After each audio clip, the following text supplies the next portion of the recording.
Welcome back, folks, to my place, Homestead Aquarius. We are in one of my favorite classrooms.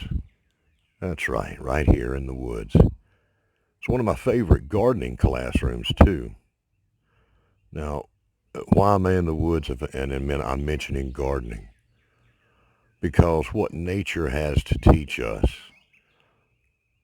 lies in so many places around her natural world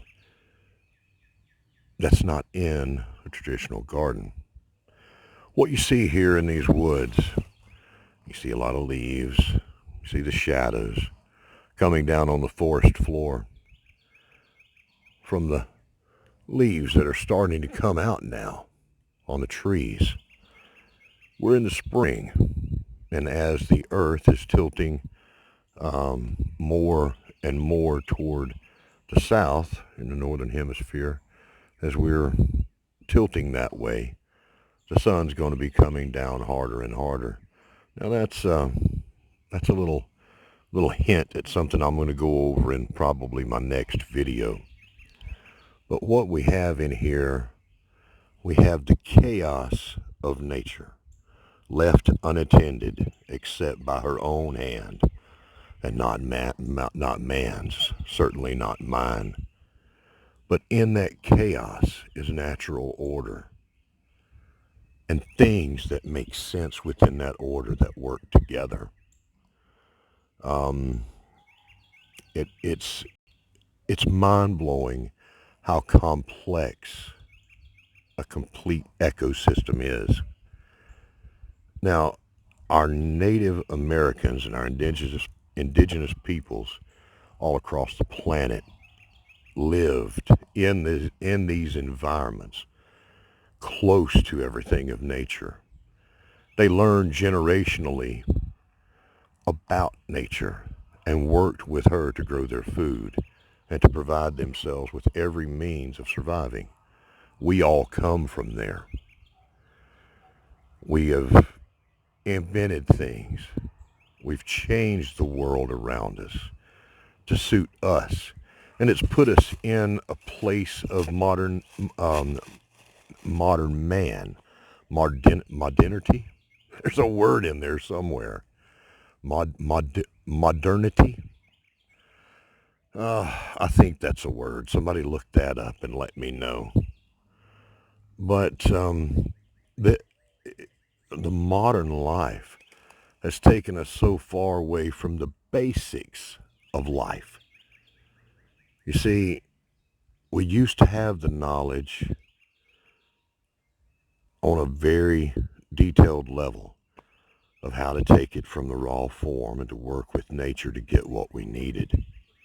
We've lost that, see. Now, my style of gardening is to incorporate these ideas of nature, doing things in a natural way. Um, a lot of people think that you have to spend lots of money to grow your food. You do not. Nature grows food for us year round. Doesn't charge a dime for it. Right there, front and center of the camera. You can't see it. I'm going to point to it. One of my favorite plants. Now, I'm running mouth a little bit about this natural thing, okay? I'm going to be bringing to you some ideas in the future from here to help you grow or create your own with the help of nature.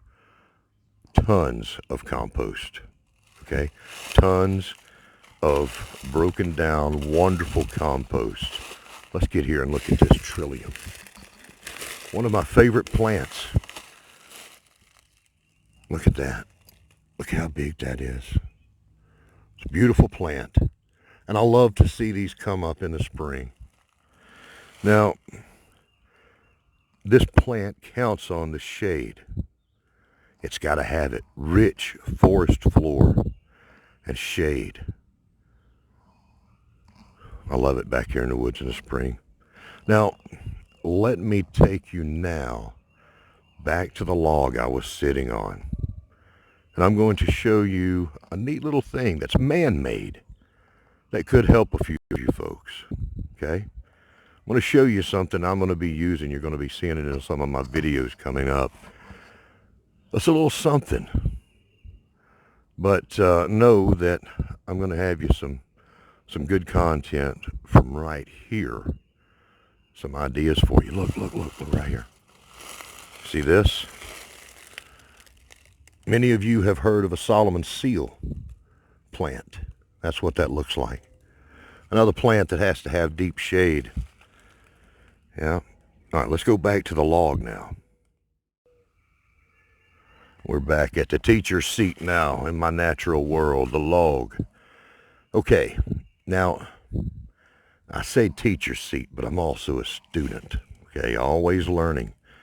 And I still can't find my Joby, and I refuse to buy another one. I have high hopes I will find Joby, but until then, I will be using today a walking stick and this bendy wire. This is going to become my tripod. And that's how it's going to become my tripod. Just like that. Just in case you're wanting to. I'm going to put my phone right in here and then wrap these around. Well, the walking stick tripod is working out very well. Let's see if you can see that in the shadow. Can you see that? Can you see it? Works out real good. You know, my walking stick has been a very, very handy thing for me for a lot of years. I don't need it to walk with. I need it to walk with well and do other things. Oh, I tell you what, a good walking stick will really help you out. But we're not talking about that today, are we? Little thing that I've decided to pick up at the store. I've picked up a few of them. And it's not these, okay? What is this? We're used to buying these and putting leaves in them. And a lot of people are used to the ideas of bagging their leaves up and taking them to the edge of the street and letting the big truck come by and pick them up, you know. But what if you don't want to do that? What if you don't want to waste the incredible resources of your leaves? Okay? What if you want to compost these? They make the most wonderful thing. This rich, organic compost, just the way nature does it. It makes soil. The leaves make soil. I encourage you to use as much of nature as you can. It's going to give you that fertility, that natural fertility that you want in your garden. Again, I'm in the woods, but what has that got to do with gardening? You see what I'm talking about right here. Okay? Now, these things are great for bagging up leaves and other things. But one thing that you know as well as I do, they have their limitations, okay? Things like that. This is a thick contractor bag, so it's not going to poke through there too good for me to make this video. But, you know, if you go filling your plastic bags up with things like this, you're going to have to keep buying them.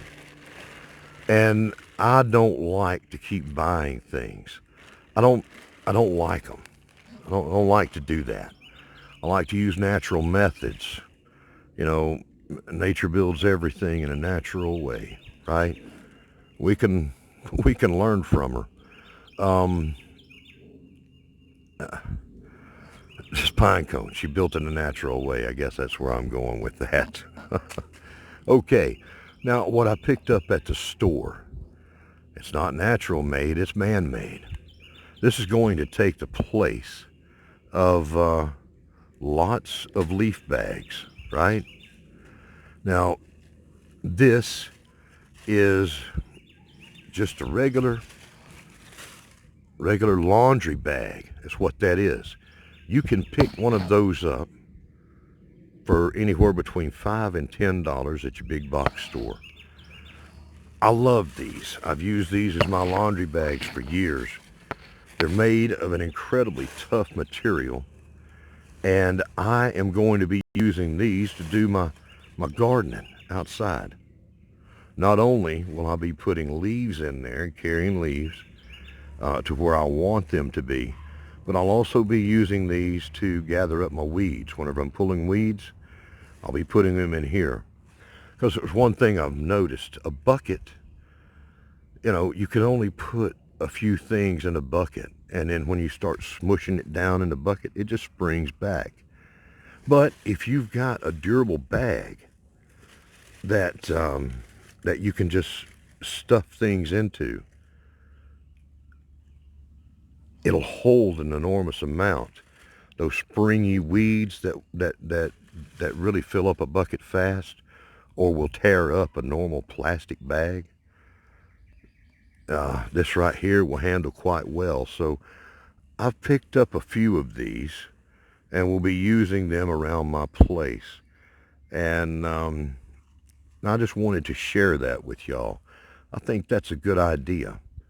Now, many people have dog food bags like I've got, or feed sacks or whatever. But again, that's plastic and they only hold a certain amount. This holds a lot. And I think it's going to do good for me. And I hope it does good for you too.